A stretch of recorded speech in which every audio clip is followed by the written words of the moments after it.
Welcome friends to this 11th webinar in our 13-part series on media response to crises organized by the Press Club Kolkata in collaboration with UNICEF Office for West Bengal.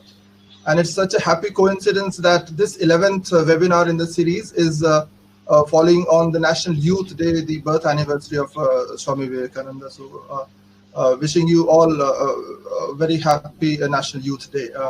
We are delighted to have three very distinguished presenters from different parts of the country for our session today.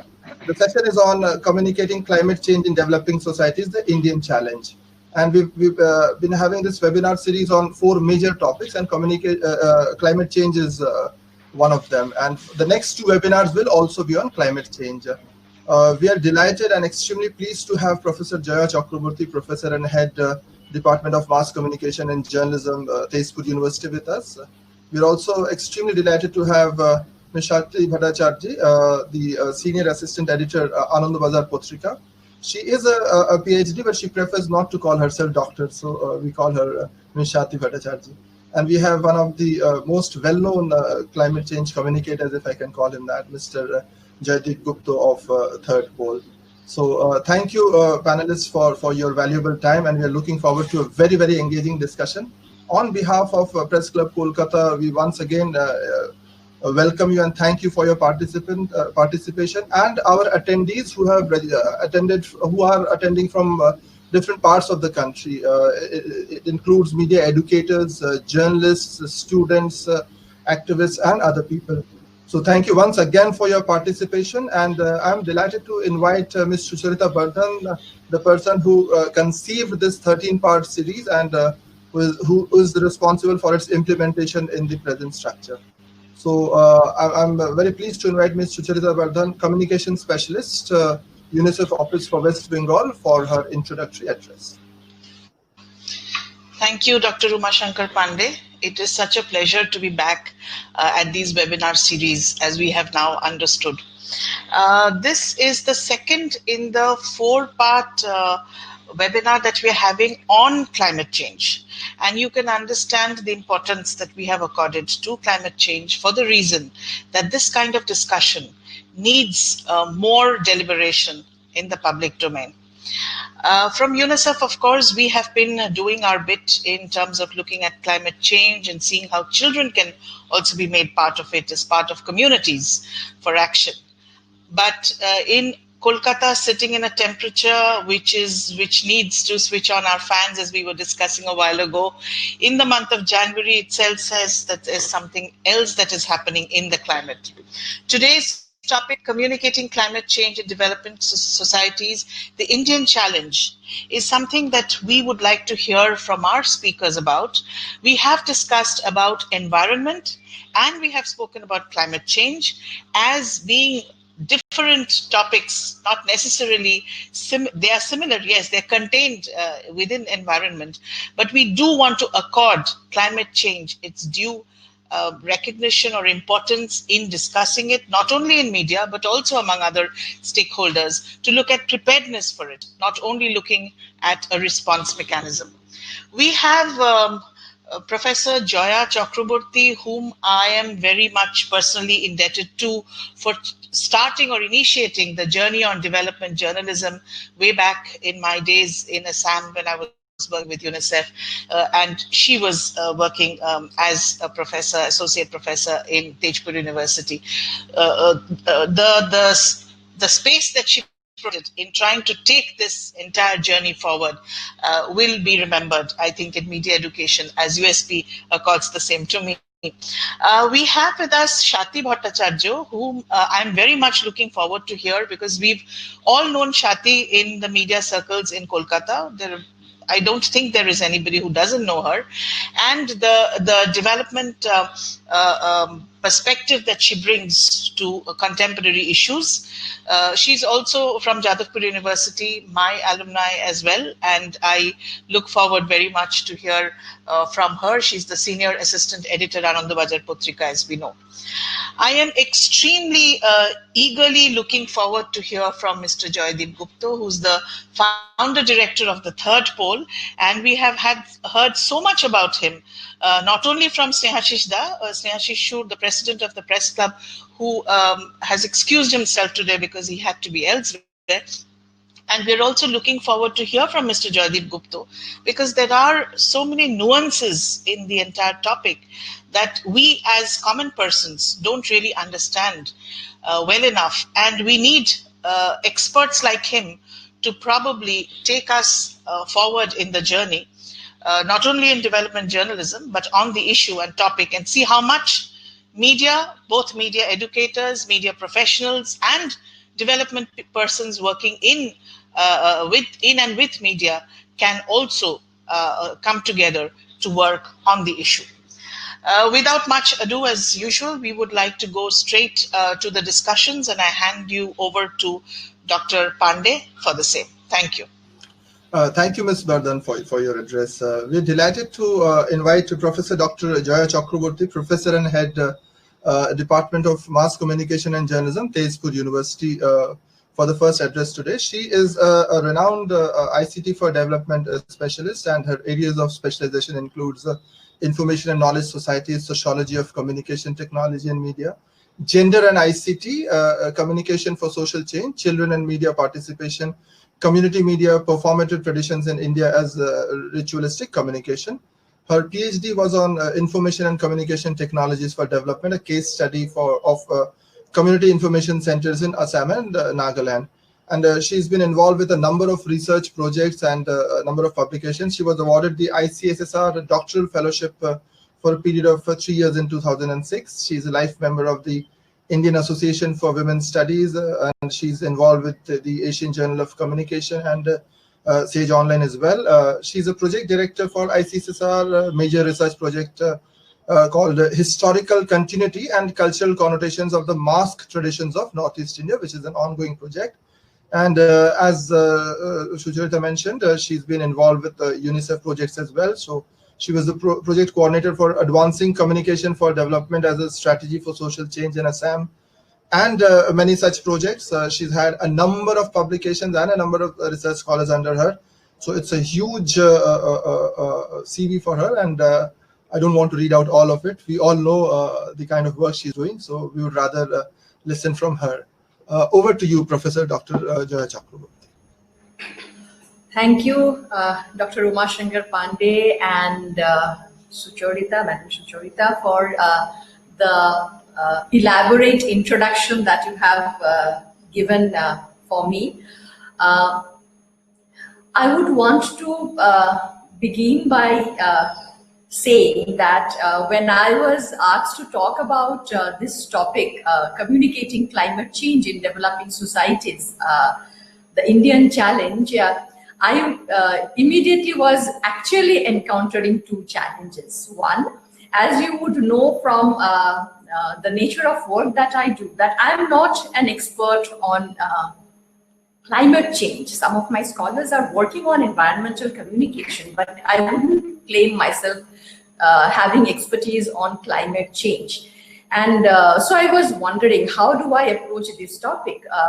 What would be my forte here? So the terms communicating and the two terminologies with which I connected, and I say that, okay, if I have to approach this topic, I will look at it in terms of understanding the need for communication and how we are going to do it in a context like India on an issue so very important like climate change. And the next challenge which was posed to me again was when I was inquiring about to whom would I speak. So I'm given to understand that in the audience we have students, we have media professionals, media students, we have researchers, we have media faculty. So that's a huge gamut of and a variety and diversity of audiences that I'm speaking to. So it becomes essential for me to kind of appropriate my deliberations for all of this diversity of audiences and their interests.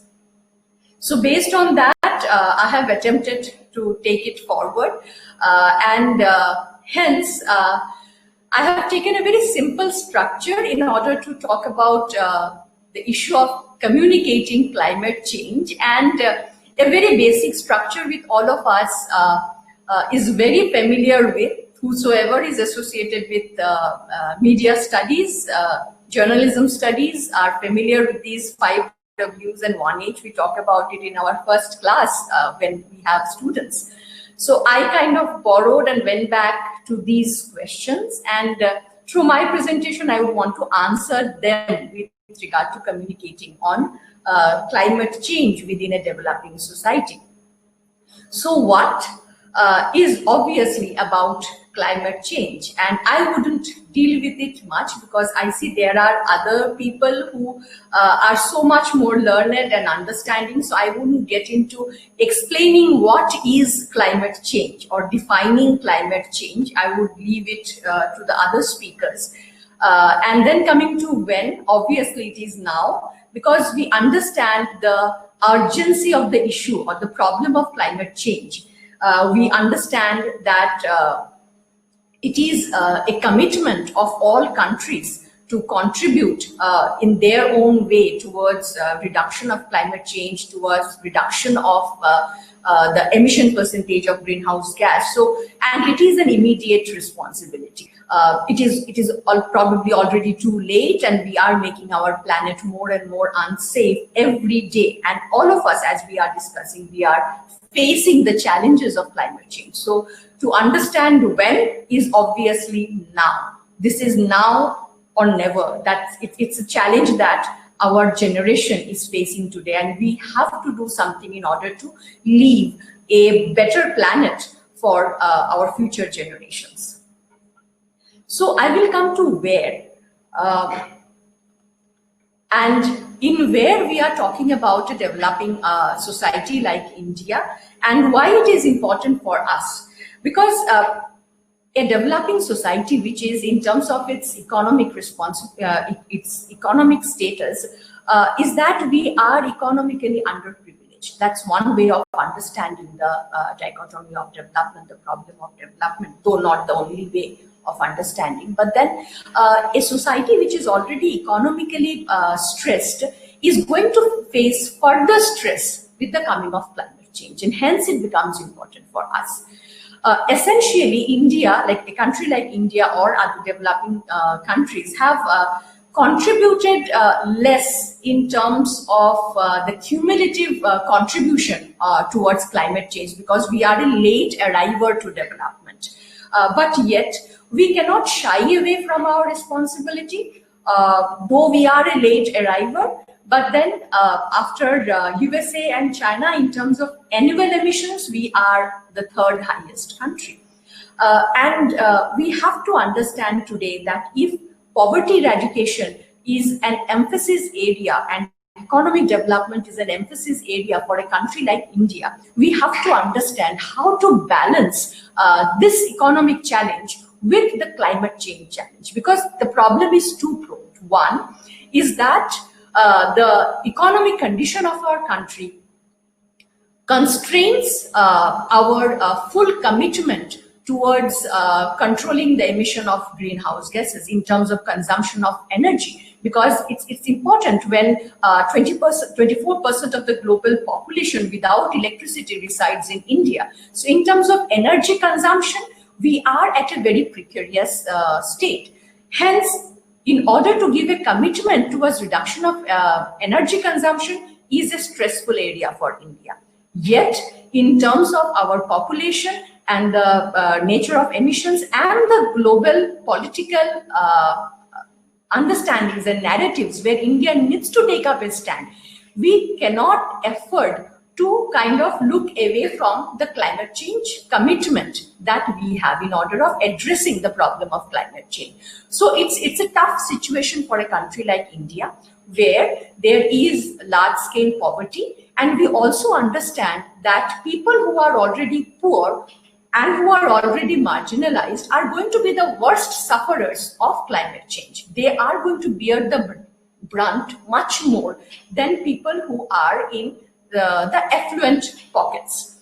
Hence, it is very important for us, for a country like India, a developing country like India, to discuss and to contribute towards issues of climate change. So that's in terms of defining the where. Next, in terms of talking about the stakeholders, that means who are the stakeholders? And as I have discussed and borrowing from the social ecological model, we are looking at individuals as the locus of change. But then we also have the policy framework at the extreme side, where it is an international commitment and it is a national commitment for us to create policies of structures of development and infrastructures of development, create an entire array of service structures and structures of consumption, energy consumption, and our operations, our industrializations, everything within the framework of the commitment that we have towards controlling climate change. So if there is a larger policy framework, still it is the individual, and at the individual level, that we are looking at behavior change. We are looking at individuals who are going to take some step in their immediate network, in their immediate vicinity, towards making an environment which can contribute or which can reduce the emission levels. So we have individual at one end, and we are looking at the policy structure, and that's where the other different layers are also arranged in between. And this is the framework within which we have to understand. So if there is behavior change at a central level, at the individual level, we are looking at advocacy, we are looking at social mobilization, and different other procedures through which we will have to act in order to take forward the discussions and discourses of behavior change in terms of making individuals more sensitive to the issue of climate change and appropriating behaviors which are going to make a contribution towards emission reduction. So if individuals are the locus of change, then what are the challenges and how do we go forward from there? So here I am bringing forward some research findings, and these are broad, where there is one research from BBC which states that when people in India are asked about that, do you feel the effect of climate change? People respond, yes, that is at a personal level, that people are able to feel the problem of climate change. But if there is no action, then the reason becomes that there is lack of information with regard to what actions need to be taken. If I am able to understand that this is a result of climate change, and if I am able to understand that yes, it is problematic and something needs to be done, people are not aware what has to be done.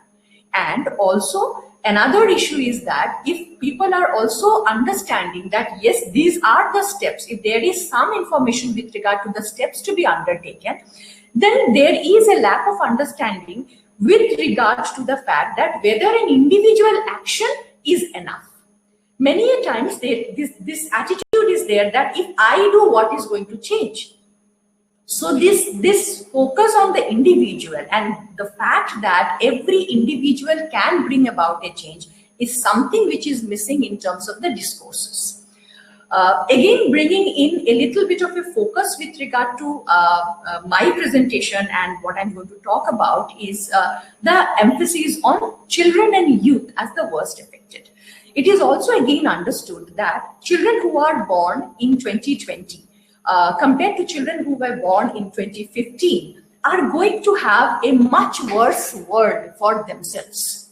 So continuously within a span of 5 years, we are seeing that when we are in 2050, that the children born who are born in 2020 are going to have a far worse effects, or going to face the far worse effects of climate change in 2050. So it is a huge change when we are looking at the difference between the children who are born in 2015 and children who are born in 2020. So the depreciation or the problem of climate change is going to become more acute, and hence the children and the youth of today are going to bear the brunt of the problem much more. Hence, they are the focus. they are the worst affected, and hence we can expect that they will be the ones who are going to be most vocal about the problem of climate change. Again, participation in politics and engagement with environmental issues such as climate change are the preserve or outcome of well-resourced, educated, and post-materialist youth. So it is also understood that people who are already facing a lack of other civic facilities, a lack of other infrastructural and institutional support, will be less motivated to raise their voice on issues like climate change, because it is understood that it is probably people who have other basic needs which are already supported and which are already taken care of. They will be the people who will talk about an issue of climate change. So this is an interesting dichotomy which is being presented by the existing research in terms of who is more vocal on issues of climate change. On the one hand, we are seeing that the youth and the children are the worst affected. We are also seeing that for a society which is so underprivileged, in that case, are the people going to talk about an issue of climate change? What is the level of awareness which are there? So these sort of questions open up a lot of research avenues to understand whom do we talk to, who needs to be communicated to, who needs to be mobilized, and how, in terms of creating a discourse around climate change. Again, another typology which I would want to refer to would be that in most cases, the discourses in which the youth are engaged in terms of climate change are a situation of dissent. That means a situation where the youth are able to understand that the current norms and practices and the policies are the ones which need to be contested, and hence there is this discourse of dissent which is coming in the youth who are engaging on issues of climate change.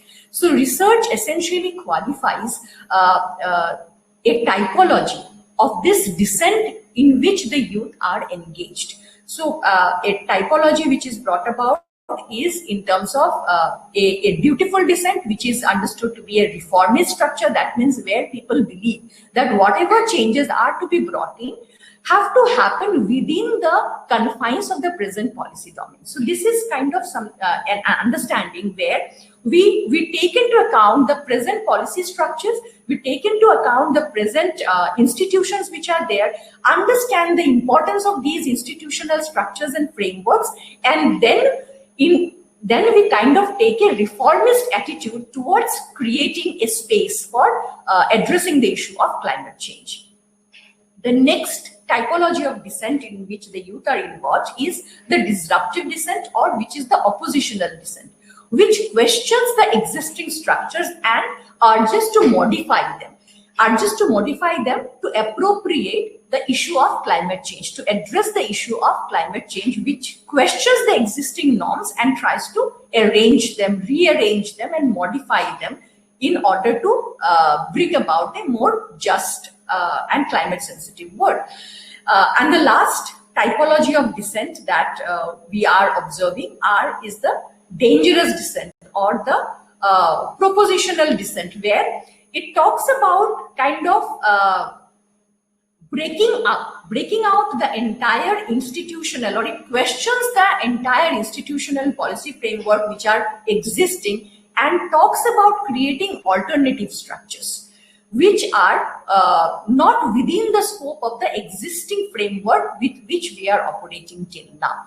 So these are the three typologies, and it is not essential that it is any one of these are there, but if we understand the type of activism which is happening and the engagement of the youth on issues of activism, it kind of includes all the three typologies. So they are parallel approaches which are there in terms of the discourses around talking about climate activism and youth engagement, which we are seeing right now.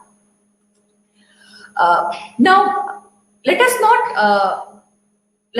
understand that if people are to be involved in talking about issues of climate change, then one thing is obviously, as I highlighted, that people need to have the right kind of information. Now, if people have to have the right kind of information, then framing of the issue of climate change becomes most important.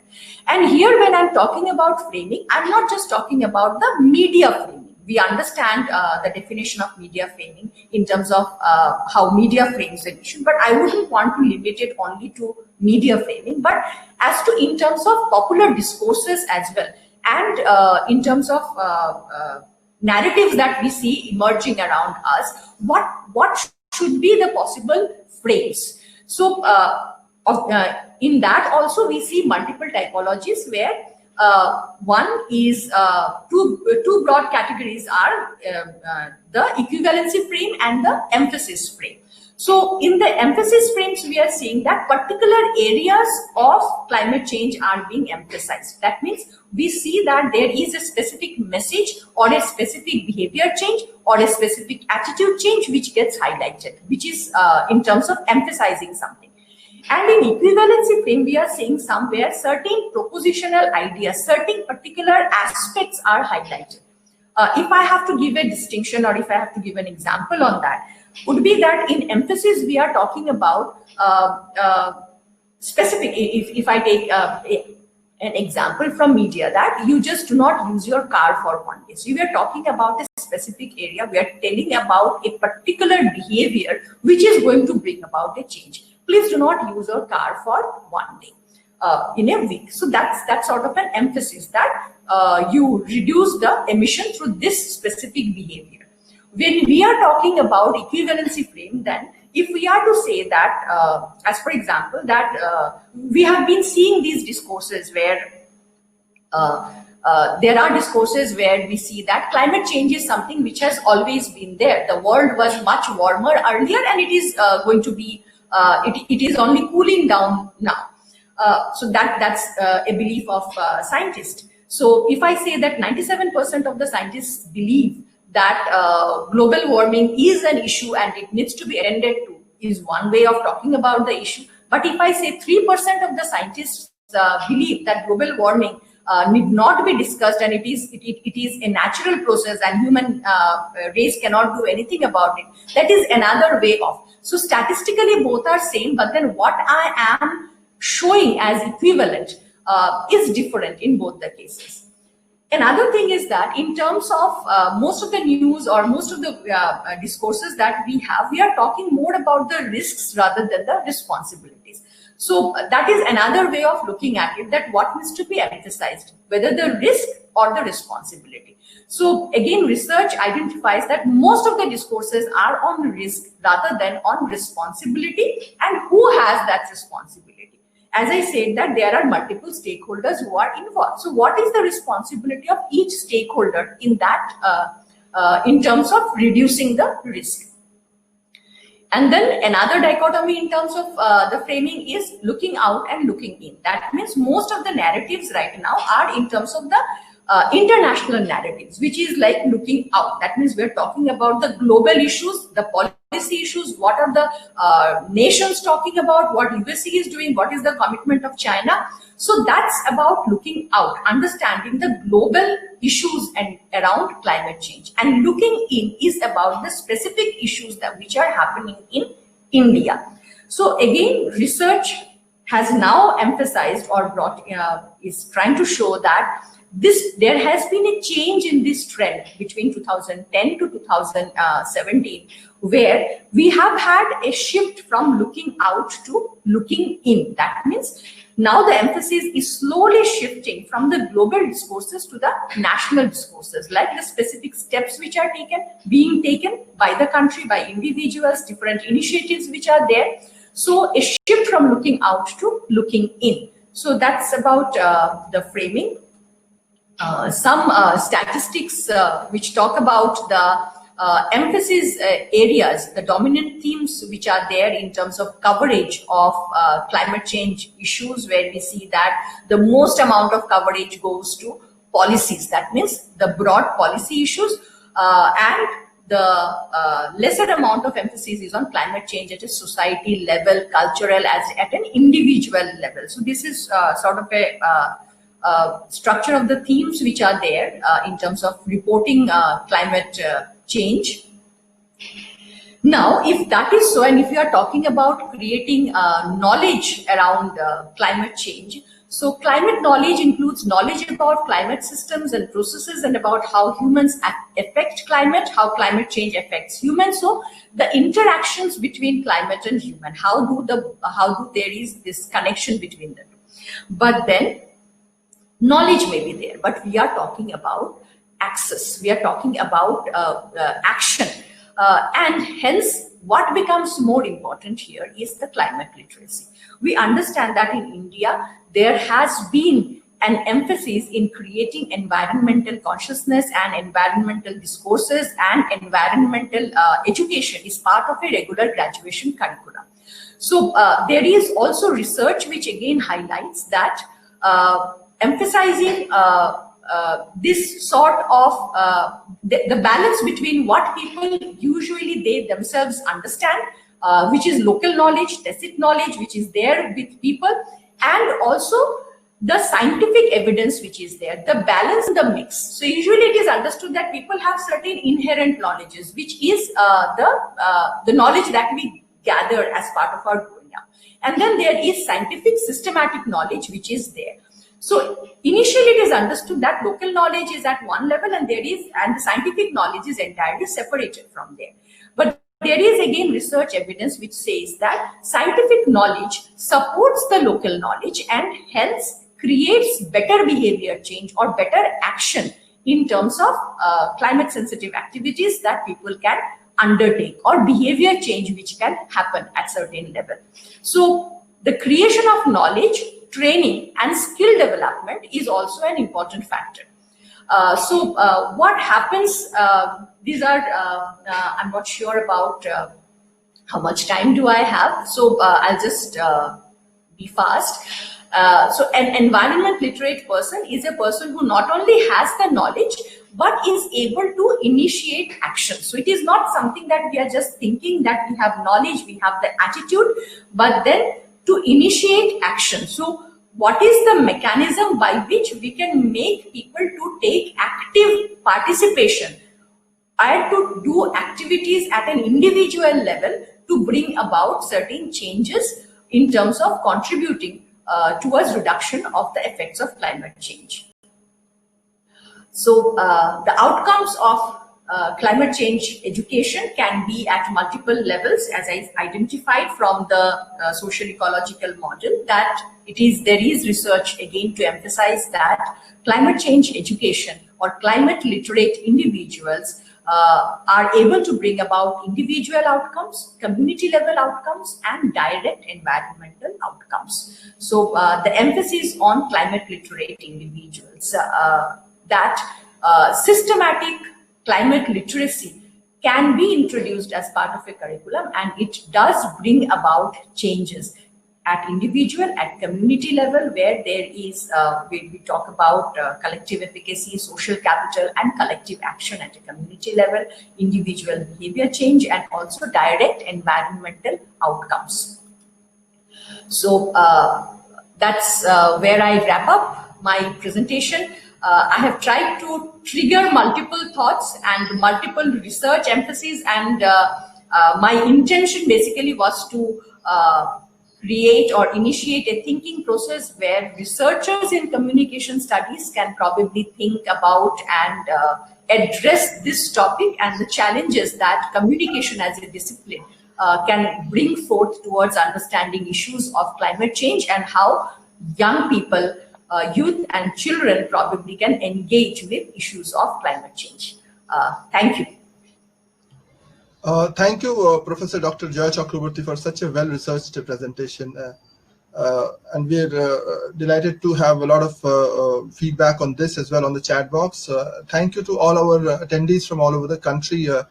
Dr. Tanushree Mukherjee, Professor Jyoti Shah, Rishita Koyal, Dr. Monica Verma, Pratibha Chauhan, Jagrup Singh Balra, and Dr. Devesh Acharya, so many other participants from all over the country. Thank you again for keeping this webinar series going, and we've been having this kind of participation from all over the country, from Kashmir, from Gujarat, from South India, from Northeast, and of course from different parts of West Bengal as well. Now, this is a proud privilege to invite one of the most well-known journalists of our state, Ms. Swati Bhattacharjee. She is the senior assistant editor, editorial page Anandabazar Potrika, and before this, she was the chief reporter of ABP, leading a team of about 135 reporters, photographers, and sub-editors. She's worked as a reporter and as a feature writer for ABP, for Telegraph, and she was in Delhi as well. She has a PhD in social science from the Tata Institute of Social Studies, Mumbai, and an MSc in media research from the University of Stirling, UK. She is also an MA in philosophy from Jadavpur University. She was a Fulbright Fellow in 2010-11 at the ALJ Poverty Action Lab, MIT, which of course is where Abhijit Vinayak Banerjee, our Nobel laureate, is. She received the ICSSR Senior Fellowship in 2012 and 14. Her awards and fellowships in journalism include Journalist of Courage and Impact Award from East West Center, Hawaii in 2018. And she also received the East West Center Jefferson Fellowship in 2006, the IDSK Fellowship on Health, Nutrition and Public Policy in 2004, and the Panos Reproductive Health Media Fellowship in 1997. She was awarded the UNFPA Lardley Media Award in 2007 and won the EU India Essay Contest for Young Journalists in 2005. She's also the General Secretary of South Asian Women in Media, India, and a member of the Calcutta Press Club. So the stage is all yours, Ms. Bhattacharjee. Thank you so much. I'm very grateful to both the Press Club and the UNICEF for this opportunity to share a few thoughts with my colleagues, my friends, and teachers, and all in the audience today. It is indeed a great opportunity. I also would like to begin by thanking Joya for that excellent presentation. We really got an overview of the problem, how the institutions are working, how knowledge is created, how activists are engaging with the institution, and how do we think about it. So that was a wonderful bird's eye view of a very complex problem. Now, I, as a working journalist, am here to give you the worm's eye view. So, this is the perspective of somebody who has to do the regular, day by day work in a media organization, going by all the general rules and compulsions, and then also feels concerned about how climate change is affecting us, especially the poor, the most vulnerable, and trying to constantly scratching one's head, trying to figure out how best to bring out some of the awful impacts. And indeed, the topic that I was given today is to focus on the challenges that a journalist faces while trying to write on environment and climate change. Now, perhaps the first big challenge that we all have already faced, those of us who are already working in media, and also those of us who consume media, I think the first thing that we find is a lack of consistency. Being consistent, constantly highlighting the issue of environmental degradation and all other kinds of risk that happen to people because of climate change is a huge problem. So last year, for example, we saw that after the Wuhan virus came, there was a lot of talk on how, environment degradation, deforestation is affecting public health, is giving rise to new virus with strange potentials that we don't even know about, and how forest deforestation, climate change, and things like that, which we only sort of guess at, which we are not even sure about. There is so much uncertainty, which is practically creating havoc in our lives. So one of the times when we spoke a lot about environment and about changes that is being caused by human action was at the time when the Wuhan emerged as the epicenter of the um, COVID epidemic. Today, do you hear of it? Today, we hear so much about COVID. COVID is still ruling our pages, our primetime news. It is everywhere. But the entire focus has shifted to vaccines and to deaths and how to prevent deaths and how well the government is being able to handle the issue. So the entire critical focus has shifted from deforestation and other kinds of things which impact the balance of the climate, and it has come to do become extremely technical, and it has become completely focused on the immediate urgent needs. In West Bengal last year we also had a super cyclone, the Amphan, and it created havoc in us. And at that time, again, there was a lot of talk directly focusing on climate change, that how this kind of disasters, extreme weather events, are endangering people's lives and livelihoods, and how these are becoming even more frequent. So we had a lot of data, we had a lot of experts talking about it, about how these kind of super cyclones everywhere in the world are becoming much more damaging, because they're happening much more because of climate change. Once again, the focus shifted practically within a matter of few weeks, and it became all upon the corruption in distribution of relief. So this is not unexpected. All of us who are in the business for some time, in the business of journalism, we know that this is not unexpected. And in fact, I was reading up on people, on research that has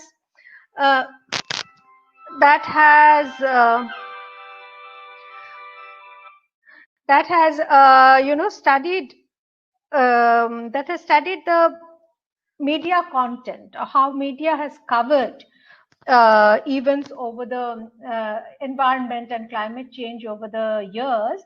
The studies were done mostly in the West, and they have typically found that there has been an ebb and a tide. So there are times when there were extremely low coverage, and there are times of frantic coverage. So it became environment and climate change became a big topic actually in the late 80s. Till mid 80s, there are hardly, in the Western press in Europe and the US, there are hardly much evidence of the press writing on it with any kind of importance. But after, in 1988, as it happened, quite a few world leaders spoke out publicly on this. And from 88 to the mid 90s, to the end of the 80s and the beginning of the early 90s, there was quite a lot of research that was being discussed on climate change. Climate change was still new to the media, and it was being discussed as a phenomenon.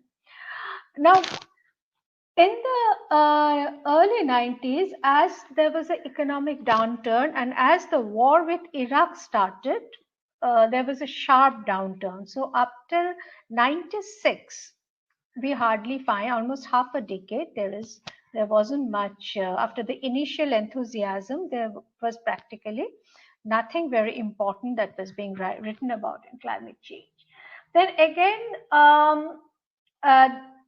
the impacts of climate change, as they started being felt quite close to home, there was again a rise in 97, and this more or less continued and in 97, of course, the Kyoto Protocol was signed and from adopted, and from that time till 2007, there was quite a series of articles and a lot of interest in the media. And in 2006, Al Gore's film, An Inconvenient Truth, that also created a lot of frenzy. Now, of course, in India, I do not know of any such study. I definitely feel that someone should do a proper media content analysis, if only to frame a proper, media advocacy guideline for media awareness. I mean, these kinds of exchanges that we are having right now would benefit from not just sharing ideas, but following up consistently on how media has covered, how journalists have reacted, how editors have reacted. So what we find is that what we have to contend with, what is the challenge of the working journalist who is actually producing content, is that there is an editorial fatigue. So this happens after every major incident. It's not, of course, typical of environment. Even with violence, even with election, even with a lot of other, practically every factor. Once we write in a frenzy for a few months, for a few weeks, we are constantly talking about it, and then we find that there is a reluctance both among readers and among writers to address the issue. So this is something I wanted to share with you. This is a finding of research which says that social issues typically go through a cycle of fervent interest followed by increasing boredom. In general, this researcher argues that an issue is likely to fade from media interest if its dramatic and entertainment value decreases. If it no longer affects everyone, or if it is no longer in the interests of power holders in society and will involve major upheaval and costs.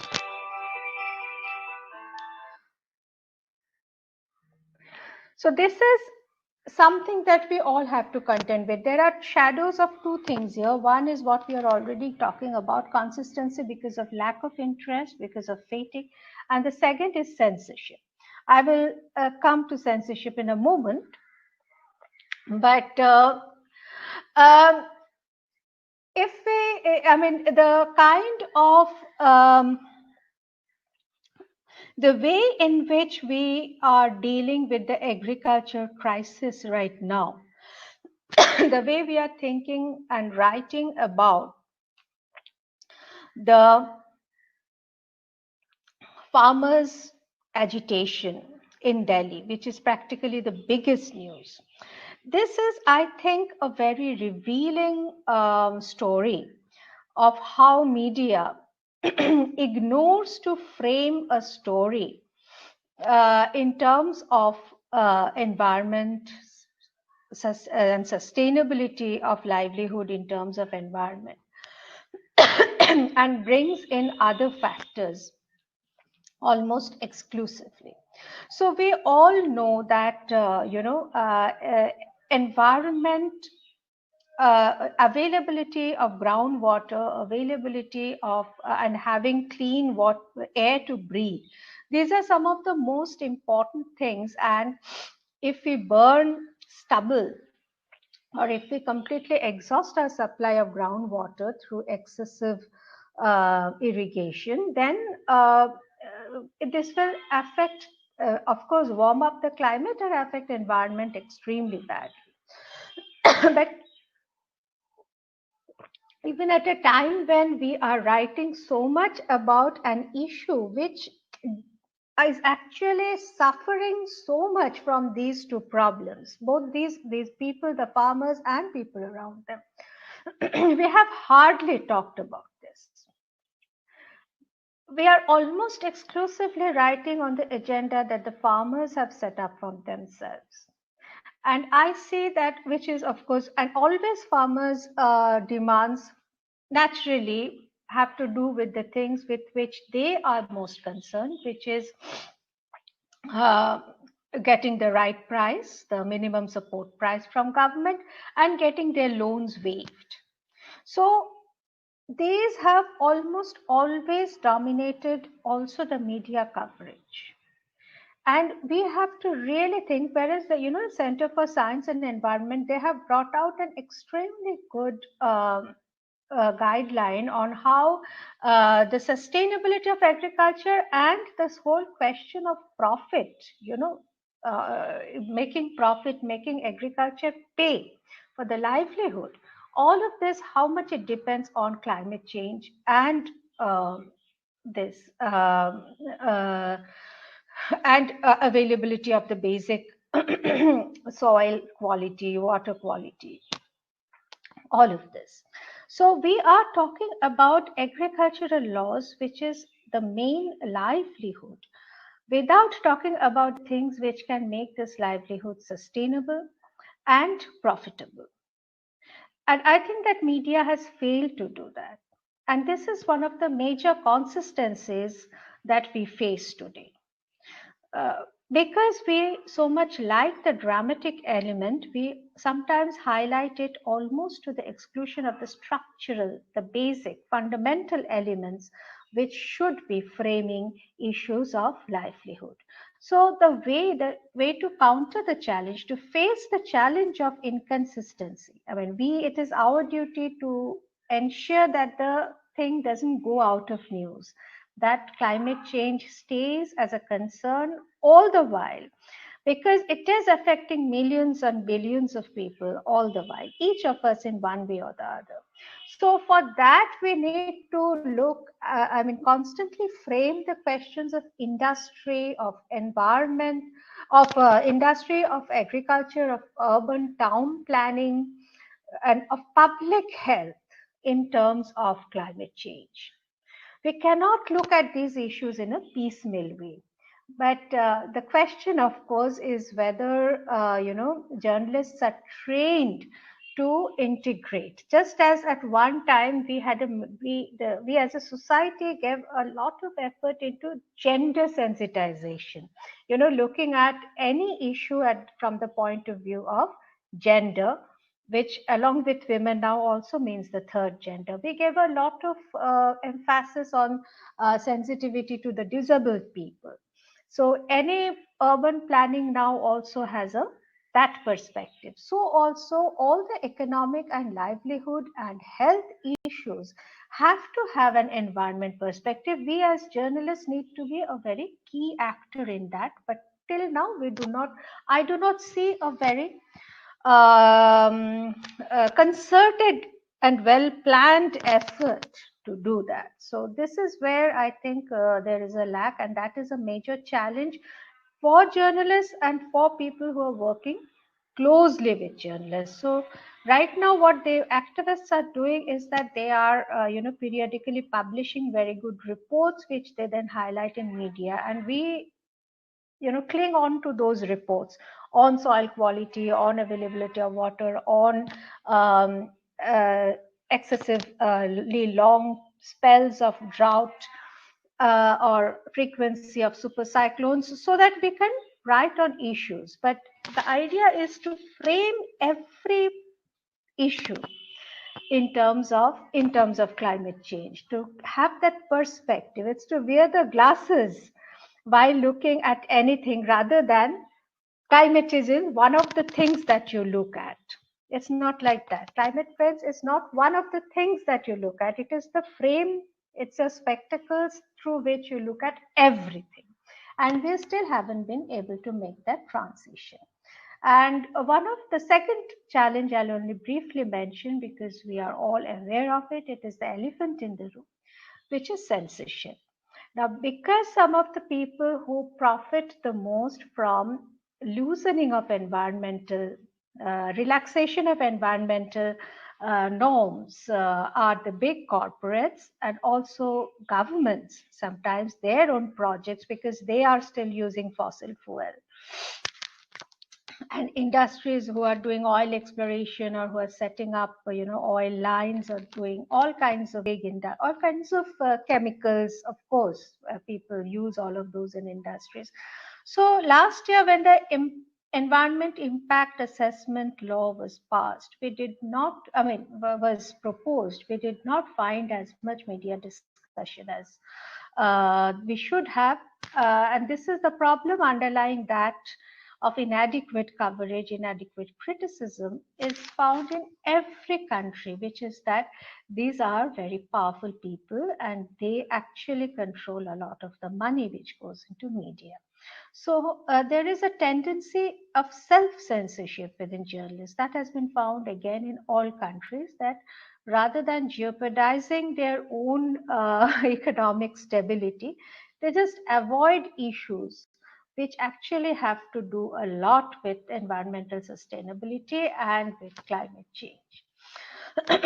So, and writing in a third world country, writing for the very poor, I find that the poor also get very irritated, very annoyed. If you go and tell them that your brick kiln is ruining the river, if you tell them that your cultivation of lobster is absolutely damaging the environment, and it's changing the quality of water, temperature will rise, and you will be flooded.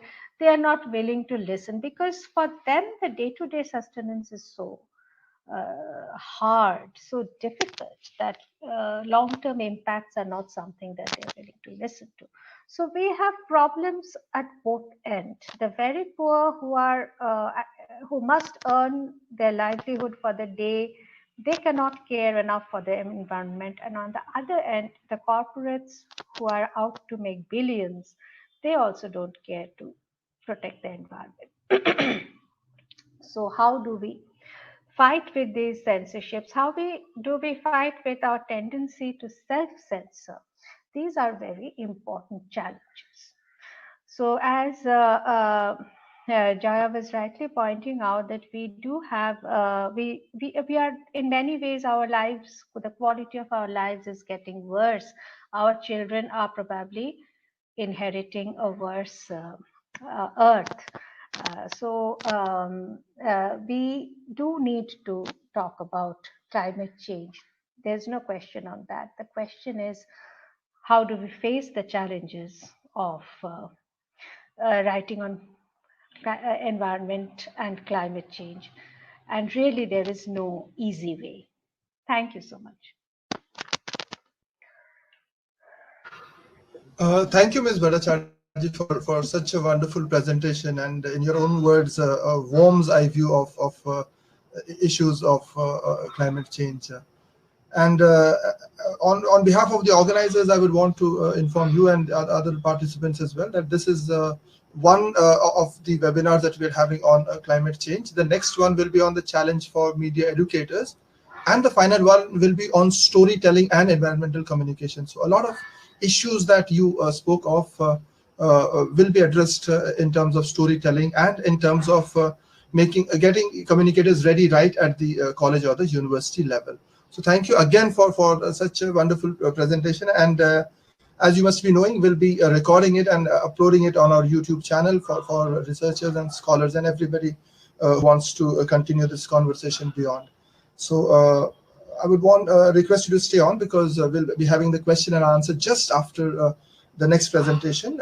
The next presentation is by Mr. Joydeep Gupta, the South Asia Director of the Third Pole.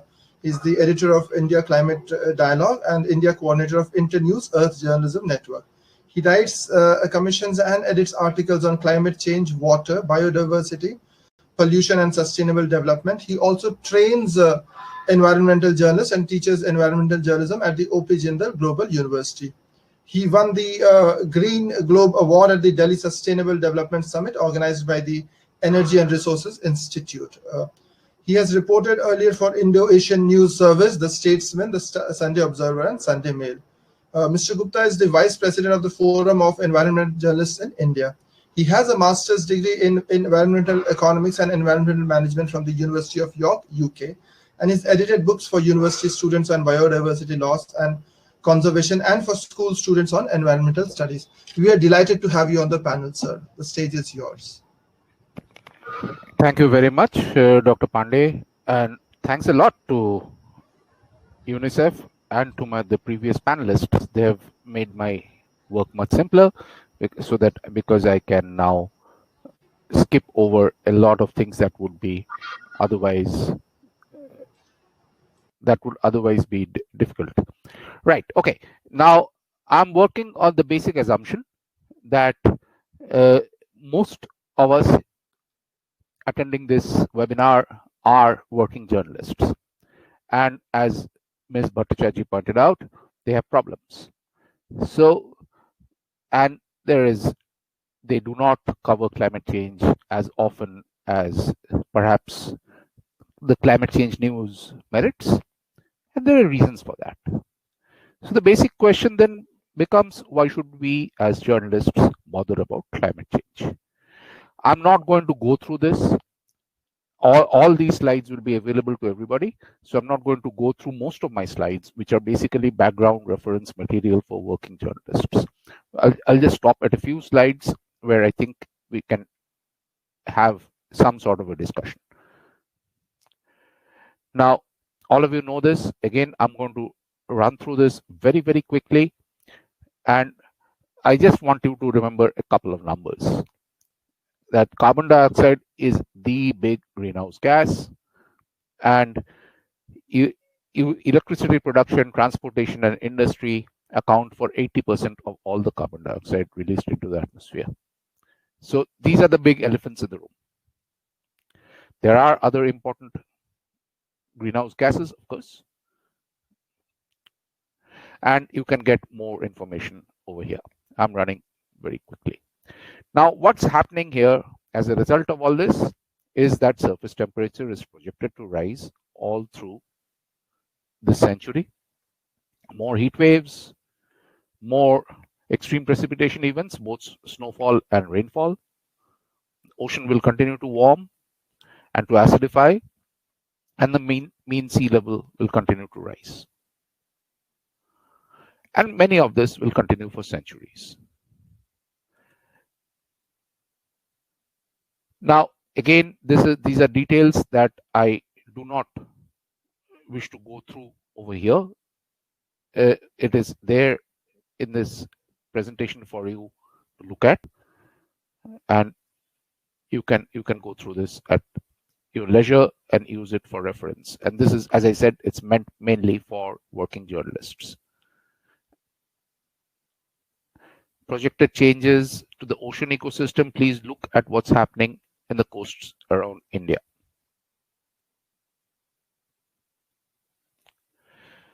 Extreme sea level events. Again, you will see that the coast around India is among the most affected.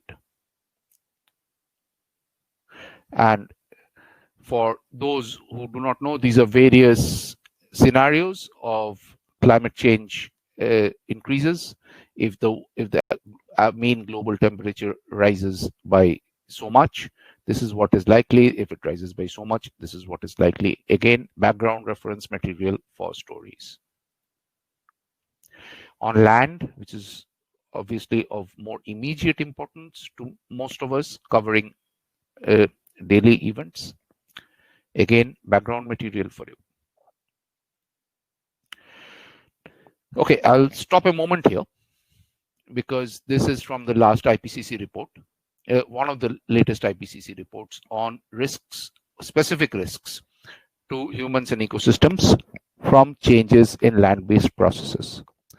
And you'll see here that approximately the entire western half of India, which is arid or semi-arid, is under severe risk of one form, while the entire eastern half of India, and if you take 77 degrees latitude as the sort of a midpoint, is under severe risk of another kind.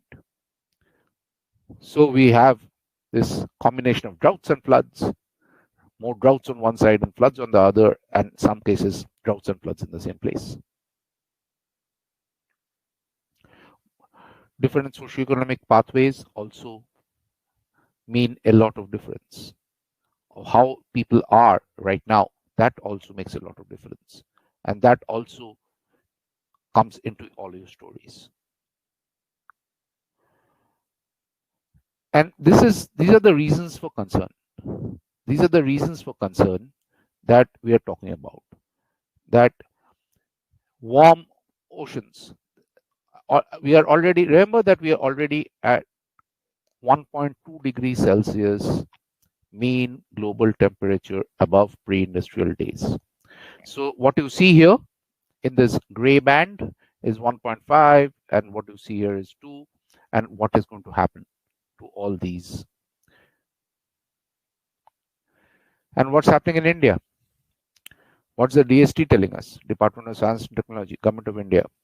You can see how the trend line of average temperature is going over time. Those of you who are in Calcutta right now will not need a reminder of this. I'm told that in the month of January, in this first half of January, residents of Kolkata are being forced to switch on their fans, which sounds completely weird to me. But that's the new normal. That's the problem. That's the story. And as was pointed out earlier, we are facing more heat waves. Heat waves don't get as much coverage as they should. Especially, I do not see as much coverage of heat waves in Kolkata based media as they should. Because remember that Kolkata is in an area where the effect of heat waves is exacerbated by very high humidity. And so that makes things much worse. And that actually creates problems in terms of both mortality and morbidity. People fall ill more often, and people do die. And very often, and this is a story, you will find that the cause of death has not been recorded as a heat wave or heat stress. It has been recorded as diarrhea, which is an effect of the heat stress. So for us as journalists, it's very important to look beyond what doctors are telling us, or especially government doctors are telling us apparently. Let's come to the biggest issue here in terms of the biggest effect of climate change, especially in South Asia, especially in India, is that it is intensifying, accelerating the hydrological cycle. What does it mean in layman's terms? It means we have now fewer rainy days, but heavier rainfall on those days. Common sense will tell you what that means. Common sense will tell you that if you have fewer rainy days, you will have more water stress. Common sense will tell you that if you have heavier rainfall on those days, then the water flows away much faster and has a much lower chance, of going underground and being available in the 8 non-monsoon months of the year. So in a very, very fundamental sense, we are being hit by climate change in terms of water availability. As Shati was pointing out, this has a lot to do with the current farmers' agitation that's going on. The whole agitation is about output prices. Now, output prices that any producer of anything, whether it be wheat or whether it be steel, an output price will be determined by the input cost.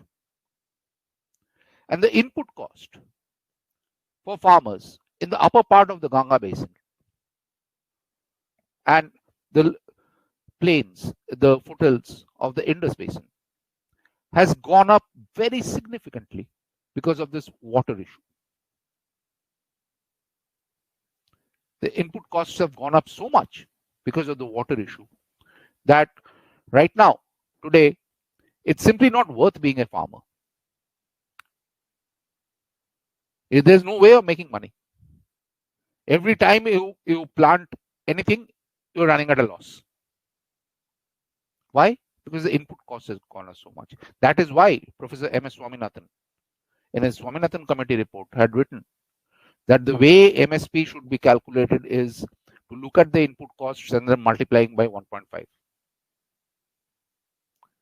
And why is the input cost going up? Climate change. As Swati kept pointing out, is the envelope within which everything else works. It's the lens through which everything else is being determined today. Rainfall, decreasing trend since 1941. So look at the trend line, the red line. And at the same time, changes in frequency of extreme rainfall.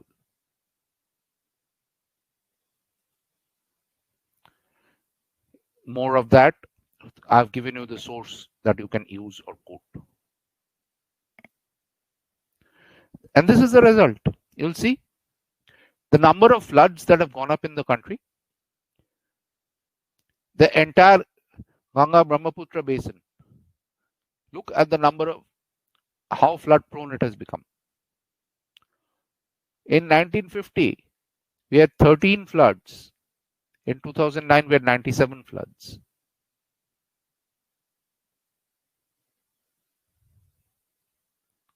So we have a situation where the monsoon rainfall overall is going down, monsoon rainfall variability is going up, light and moderate rainfall, which is good for our crops, good for the water table, is going down. Very heavy rainfall is going up. We are not getting long spells of rainfall, but we are getting more short spells. There is no statistically significant increase in the number of droughts since the 1940s, but droughts are getting more intense. Let's take one example of what happened. I'm sure all of you remember this, the 2013 Uttarakhand floods that almost devastated an entire state of our country. And this happened, this started at Chakraborty Glacier, just above Kedarnath, in the Kedarnath Wildlife Sanctuary. And that is what I want to bring to your attention as journalists, that it is very important to keep the prime causes of disasters in mind as you are doing your reporting. As Swati also kept pointing out, when you are reporting on the current pandemic, don't lose sight of the original causes. When you are reporting on bird flu, the outbreak that's going on, that has just started, don't lose sight of the original causes. And it is the filling up of the lake at the mouth of the Chakraborty Glacier,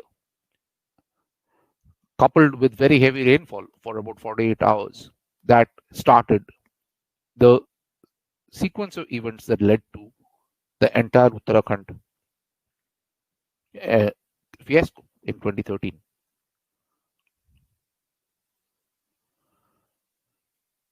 Keep this just one point. I'm just sort of, summarizing what I just said, that the impact is being seen most clearly on the nexus between water, energy, and food. For those of you who are reporters based in Kolkata, how many of you have reported that in the last 5 years, the Farakka thermal power plant has had to be closed 13 times because there was not enough water in the Ganga to cool the plant? That is what I mean by the nexus. So there are stories here, and there are new stories here. Again, as was pointed out, any editor will say, when you go to any editor with a story idea, he or she is going to say, so what's new? So there are new angles. There are lots of new angles that you can look at. Patterns of infection and how malaria chikungunya are all getting worse because of the longer periods in which mosquitoes can breed, the geographical areas to which they can expand. There is a very good study for those of you who are interested about how mosquitoes have expanded into Mandi district of Himachal Pradesh, and there is a complete malaria epidemic there for the last decade because people never had any immunity because mosquitoes were unknown. There is another very good study about the increase in the mosquito population in Mizoram because now mosquitoes are breeding even in November because the summers are longer. So, importantly, who's at risk? All populations are at risk, of course, but some are more vulnerable than others. Children are among the most vulnerable.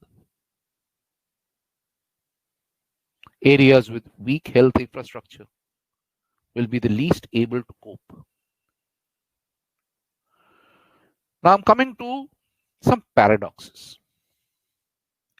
Yesterday, the country's home minister declared that coal will be one of the major pillars of India's move to a 5 trillion economy. We have been using coal for energy generation and for other purposes for well over 100 years now. In all this time, there has not been a single study, a single honest study on the social cost benefit analysis of using coal. We are constantly told that, oh, we can't do without coal. Can we do with it? It's a question to be asked. We are also told that, oh yes, the developed countries have used coal and developed, and now they want us to stop using coal so that we don't develop. I have no hesitation in saying that developed countries say whatever they say in their own interest. Every country does that. They are not altruistic. However, if we can react to that in one of two ways. We can either say, developed countries did this, now they're telling us not to do it, therefore we will not do it. Okay. Who is being affected as a result? The developed countries are being affected, but we are being affected far more. I also hear arguments that developed countries put almost all the current amount of greenhouse gases in the atmosphere since the start of the industrial age, and it's their responsibility to clean it up and to help us clean it up. Absolutely correct. All of that. Then, if they don't do it, what do we do? That's the question. Do we then say, oh, they're not helping us, therefore we'll not do anything? Who suffers as a result? We suffer. That's why for journalists, for editorial writers, a comparison between our largest solar program and the coal program is important. There are other paradoxes in our country's development path. We are a G20 economy. At the same time, as Professor Chakraborty pointed out, we have over 300 million people without access to electricity. We are a champion of climate justice, as I just pointed out, but we have no clear formula on how to make this work. So this is the basic problem, the effect of all this. We are very vulnerable to climate change impacts, but there's serious opposition to taking strong climate action.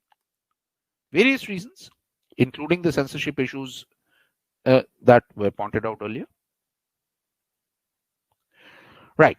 So I can see that we are almost running out of time. I'm going to conclude very quickly by just mentioning a few things for specifically for my fellow journalists. There are things when you are traveling or even when you are in your own city, there are things today you'll be able to see which are stories not being done of climate impacts. This one is in an area where many of us have traveled to. It's the road between Manali and Rohtang Pass. And this is the first glacier you see as you come towards the top of Rohtang Pass. Now, as reporters, this is what I'm urging you to do. Find out where this water goes. If you find out, you'll find that it goes to the first valley in Lahaul, which is beyond the impact or the influence of the monsoon. So the people in that valley are completely dependent for all their water needs on this small glacier. And they're potato farmers. Traditionally, they have farmed their potatoes in April and May.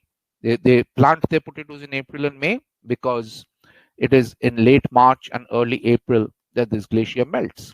And that's when they get the water to irrigate their fields and plant their potatoes. What's their problem? Their problem is that now this glacier is melting in February and March.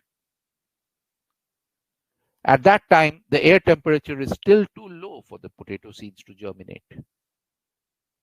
So they cannot plant their potatoes in February or March. By the time they are able to plant their potatoes, this water is in the Arabian Sea. And that is a climate change story. Let's take another one. This is a familiar place for Kolkata-based journalists. This is the village of Moushuni, which faces the Bay of Bengal. It's at the southwestern tip of the Sundarbans. It's actually very close to Shagur Island. And go and talk to anybody in Moushuni. And this gentleman I spoke to now 11 years ago. 11 years ago in 2009, 2 months before Cyclone Aila hit his house and forced him to move to Kolkata. What he was showing me is this, which looks like a little piece, a little rock in the sea, but is actually the foundation of what used to be his home before a rising sea engulfed it. So there is a story there. This is from Bangladesh. And exactly the same situation you will find in West Bengal, in Odisha, in Andhra, in various parts along the Indian coast. People desperately raising the plinth on which their huts sit so that a rising sea does not engulf them. That's a story. Here again, I'm not going to spend any time on this, just some resources for working journalists.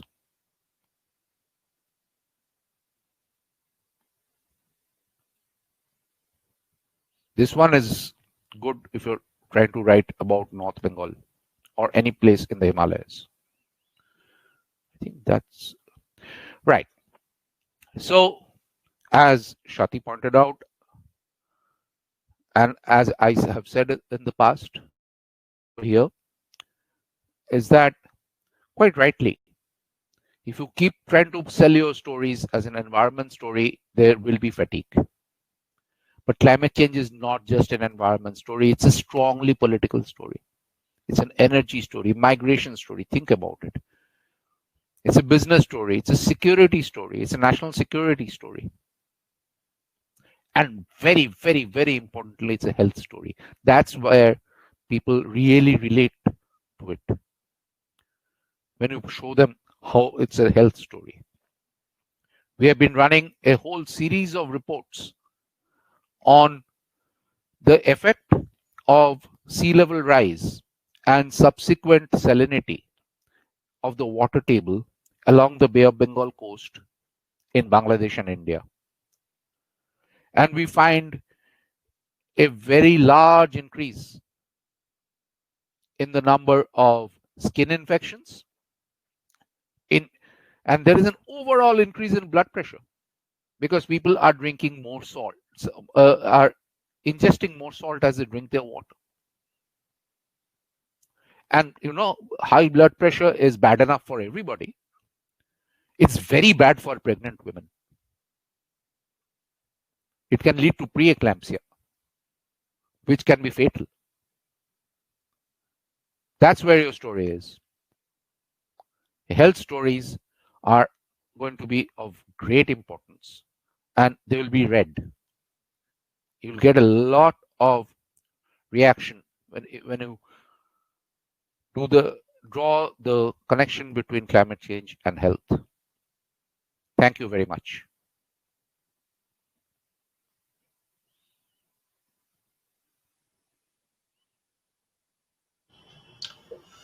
Thank you, Mr. Gupta, for such a brilliant presentation, and it's been very useful for not only journalists but also for our media educators and students who have been responding to all this. And we've been delighted to have this panel on climate change today, and it's really opened up so many of the talking points that we've already been discussing. And 2 or 3 of those points include framing this as risk journalism, as we did in one of our earlier webinars, and we also created a video on risk journalism for our participants. It's available on YouTube on our channels, and then also on storytelling, as all of you have emphasized.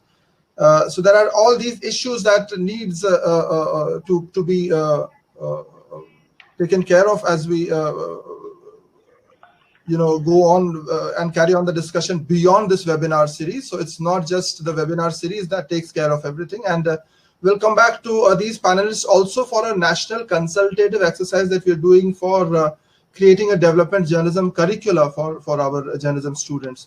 And that's where many of these things and some of the points that have come up include, including Mr. Amitabh Ghosh's wonderful, The Great Derangement as a compulsory reading for our students and all. So there have been a number of questions. The crux of it is what you've addressed already. It's about, there's this vicious circle, and the media houses wouldn't allow many of these stories, as we say, that it becomes boring or it gets framed as like an activist story, or many other reasons. And that is one reason why it does not get into the public talking point domain. And this, perpetuates the lack of awareness or the lack of seriousness that we should provide to these issues. So thanking again all our attendees. It includes Dr. Anamika Khanna from Lady Irwin College, Professor Anita Parihar, Professor Nasir Mirza, and Dr. Manisha Tomar, our student Joyita Maji, Dipanita Das, Anusha Bhattacharjee, Professor Shottobroto Paul, Dr. Monica Verma, Ayush Anand, so many others. Thank you again for your comments and questions. So before we hand it to Mr. Sridhar Vardhan, I would want our panelists, if they have any last words today, starting from Professor Dr. Joya Chakraborty. If you have any final comments. Oh, no, thank you. Indeed, it has been a learning experience for me also to hear from the other panelists. So I'm probably taking it back and trying to incorporate it to the journalism students that we have in our department, and probably get them to start thinking in the direction in which you are saying. So it will be important that we try and take it forward and infuse some of these ideas into the minds of our students. Like just to highlight one point, that when we talk about these sort of indigenous issues, sir has been pointing out regarding the potato cultivation and how the climate change has affected this very simple routine, like the livelihood of people and how they do it. And we see this some sort of a resilience which probably sometimes indigenous communities bring into it.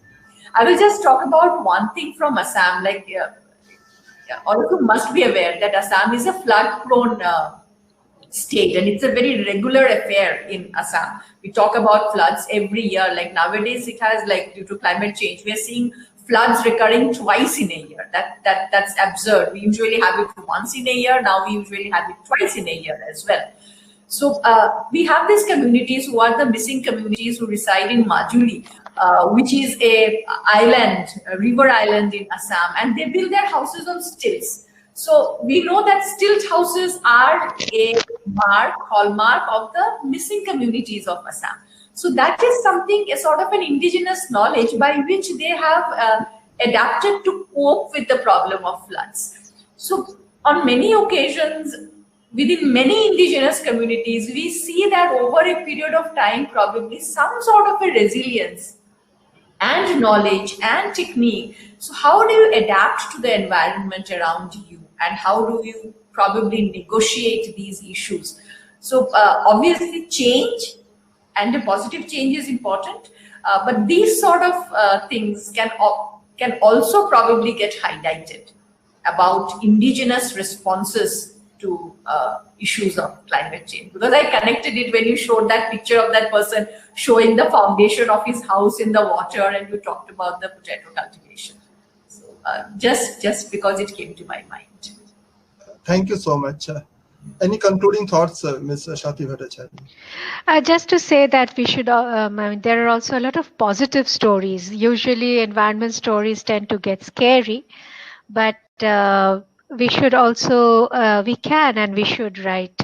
So like last year, despite all the damage that was done to humanity because of the virus, I think the humans inflicted less damage on the environment, and we have had many positive effects of that. And I think writing on those, for example, ordinary flu caused much less deaths last year, and other mortality and morbidity from other kinds of infections went down a lot. And there has been some regeneration of natural environment, of species of animals and birds. So I think that those kinds of positive stories also we should write. I mean, we should look out for them, because there are not many and we are not trained to look for them. That's all.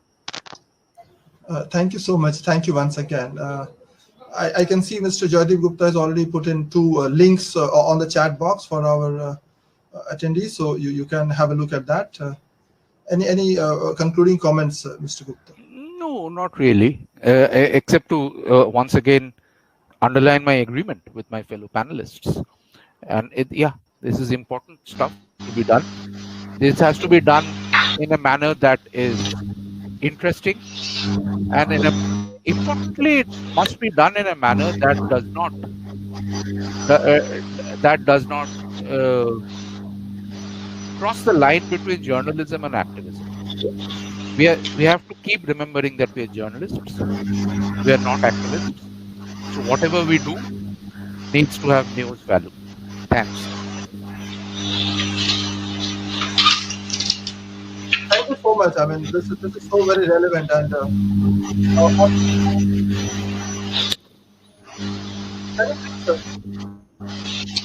Can't hear you, USB. Yeah. There's some feedback. So can the others mute if you're not speaking? Yeah, thank you so much.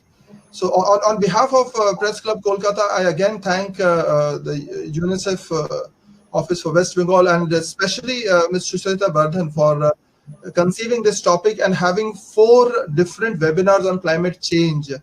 So this has really been a very it's a learning experience. It's important that we are having this discussion and we're having this debate online and continuing it beyond. So I would like to invite Ms. Sucharita Bardhan for her final comments. Thank you, Dr. Umashankar Pandey.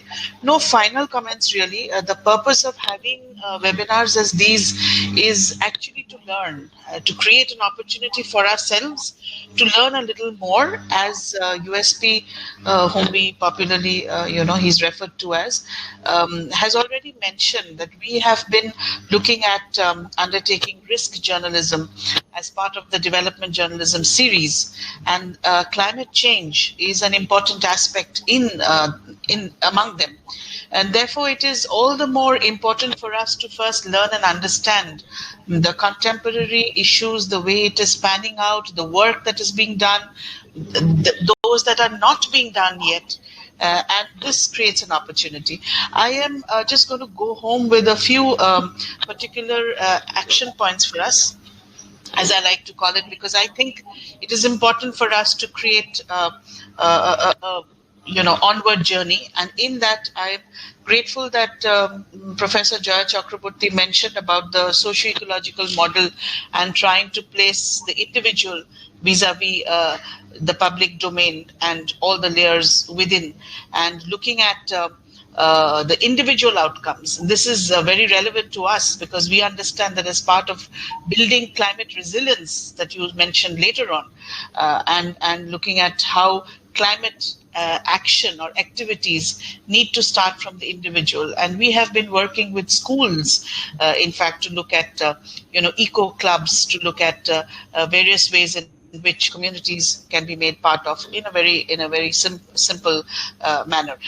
Last time we had another discussion on climate change, and one of the important aspects has been again mentioned by you, is about climate literacy. And this is something that we really need to look at, and also try to see whether we can integrate it into the school curriculums to start with, and therefore take that forward. Shati, I hear you when you say that more media analysis on reports and writings needs to be undertaken for looking at how media advocacy can be done. And I particularly like your idea about looking at positive news as well, but also looking at how everything needs to be looked at from the lens of climate change, not necessarily take up climate change as another issue. And this is exactly what we've done with gender. So this is so simple and so known, but not something that we usually stop back and consider. And this is so important for me to interweave and see how climate change across. And I think Mr. Joydeep Gupta very importantly mentioned how it cuts across and has an impact on so many other issues. He spoke about health, he spoke about other issues, he mentioned how temperature rise, he spoke about the impact of water. And having worked previously to this assignment in Rajasthan, which is very high water stress districts, the entire aspect of using toilets is challenging for them.